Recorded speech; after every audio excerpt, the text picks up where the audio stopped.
અખિલ કચ્છ સમેજા થેવા સમાજ મુન્દ્રા તાલુકા અને મુન્દ્રા શહેર સમિતિ દ્વારા સમાજમાં એકતા, ભાઈચારો અને પરસ્પર પ્રેમની ભાવના વધુ મજબૂત બને તે હેતુથી ભવ્ય સ્નેહ મિલન કાર્યક્રમ યોજાયો હતો. કાર્યક્રમની શરૂઆત મૌલાના અલીફ નકશબંધી દ્વારા પવિત્ર કુરઆન શરીફની તિલાવતથી કરવામાં આવી હતી. ત્યારબાદ સમાજના આગેવાનો અને ઉપસ્થિત મહાનુભાવોએ સમાજના સંગઠન, શિક્ષણ, યુવા વિકાસ અને સમાજ સેવા જેવા વિવિધ વિષયો પર માર્ગદર્શન આપ્યું હતું. કાર્યક્રમ દરમિયાન અખિલ કચ્છ સમેજા થેબા સમાજના જિલ્લા પ્રમુખ અબ્દુલ શાહિદ સમેજાએ સમાજના સર્વાંગી વિકાસ માટે સરકારની વિવિધ જનકલ્યાણકારી યોજનાઓનો મહત્તમ લાભ લેવા અનુરોધ કર્યો હતો. તેમણે સમાજની પ્રગતિમાં અવરોધરૂપ બનતી ખૂટતી કડીઓ અંગે વિસ્તૃત માર્ગદર્શન આપ્યું હતું. તેમજ શિક્ષણ, સંગઠન અને સરકારી યોજનાઓનો અસરકારક લાભ લઈ સમાજને આત્મનિર્ભર અને પ્રગતિશીલ બનાવવા સૌને હાકલ કરી હતી.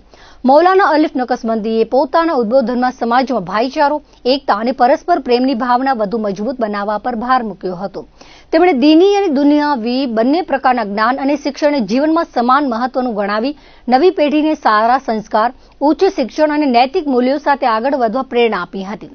સમાજના શિક્ષિત અને સક્રિય સભ્ય અબ્દુલ વહાબે શિક્ષણના મહત્વ અંગે પ્રેરણાદાયી ઉદ્બોધન આપ્યું હતું. સમાજમાં શિક્ષણનું પ્રમાણ વધે, યુવાનોને ઉચ્ચ શિક્ષણ, રોજગાર અને કારકિર્દી માટે યોગ્ય માર્ગદર્શન મળે, સમાજમાં સેવા અને સંગઠનની ભાવના વધુ મજબૂત બને તેમજ નવી પેઢી સમાજના વિકાસમાં સક્રિય ભાગ ભજવે તે અંગે વિસ્તૃત ચર્ચા કરવામાં આવી હતી.